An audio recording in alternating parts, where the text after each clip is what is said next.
a crown from Caitlin as the new big thing in NCAA women's basketball and then goes on to be in WNBA basketball is Juju Watkins. Everyone remember the name in case you don't know it yet. Juju Watkins out of USC is going to be the number one pick whenever she does get able to come out. Now, she might have to wait till 2027. We'll see, because they're at least maybe with the new collective bargaining agreement they're trying to negotiate. I hope that they can get the age limit down so that way we can go from Caitlin and Angel to Paige to Juju in consecutive years. I think it's the best marketing the WNBA could have. But if you can pop up the video here for me, Mateo, this girl is absolutely everything she is hyped up to be. Juju Watkins is next. I'm telling you, it's not Paige Beckers. If anyone's going to take the crown of the I Am Her Tribe queen from Caitlin Clark, it's going to be this girl, Juju. She is 6'2". She's 19 years old. The LA-born star out of USC is an absolute scoring machine. She reminds me a lot of Carmelo Anthony. She's already a first-team All-American as a freshman. She set the NCAA D1 freshman scoring record. She averaged 27 and 7 last year.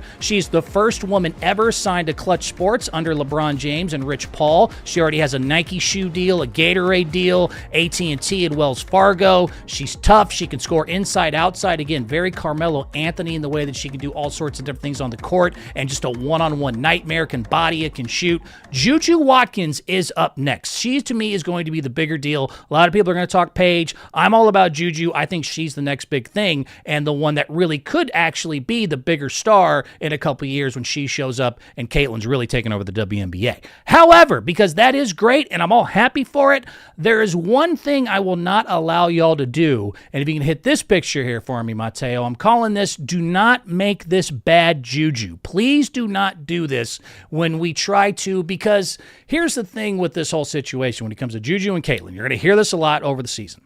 There's a lot of people who are rooting for Juju for some kind of obvious reasons I won't get into, but basically, I'm just going to call her, she's the anti-Clark.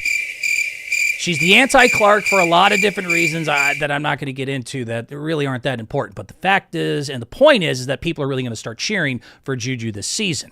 And I just want y'all to have the same energy, because I was just showing the highlights. Again, that was her first game this year against Ole Miss. It was a 68-66 win, and Juju did great. She had 27 points, 10 rebounds, 4 assists, 3 steals, and 5 blocks. However, she also had 9 turnovers. And it was so funny. I saw somebody mention that on social media that, hey, Juju also, that's a lot of turnovers. That could be a problem.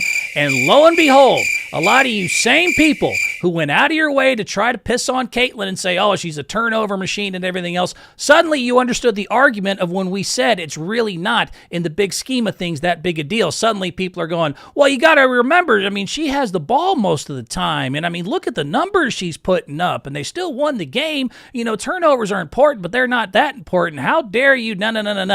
So that's my point. If we're going to talk Juju and Caitlin fairly, you're going to have to use the same energy. You cannot bring up turnovers in one and then try to not bring them up in the other. That's bullshit. You have to stay in the same lane. As long as we stay in the same lane, we're fine with it. Matter of fact, I'm fine with it because I'm with you that I think turnovers can sometimes be overrated. Again, as I brought up before, LeBron James and Diana Taurasi are the all-time leaders in turnovers on both sides in WNBA and NBA. Steph Curry's always very high in turnovers. Hell, Michael Jordan is 33rd in turnovers. When you are a ball-dominant, absolute just dominant period scorer, assister, player, you're going to have more options to turn the ball over more than others. You're going to try to create things that other people won't be able to create. You're going to see things that others can't see, and you're going to sometimes have people drop the ball. Point is, turnovers happen, and I really don't think, unless it's at the end of the game and you can point to one specifically, if you're averaging what these girls are averaging, I think it's absolutely fine. So I am with you that we don't need to pay that much attention to the turnovers, but what I will not do is let you pick on one and not the other. Pick a lane on this, because as I look, there are two things I'm not going to accept. The first one is that Juju Watkins is already better than Caitlin.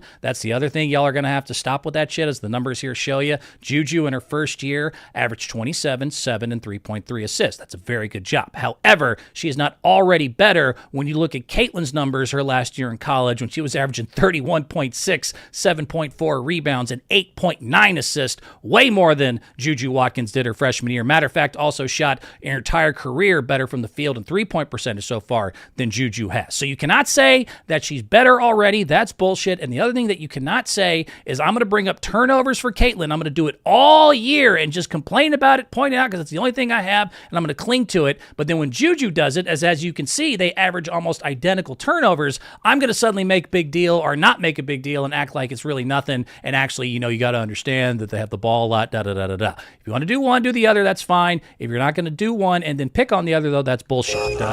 You got to stay with one. That's my only complaint with that, and I'll move on. But keep an eye on Juju Watkins. Again, she is up next. I don't think it's Paige Beckers. I do think it's Juju Watkins. Moving on to an entirely different subject. This is something I started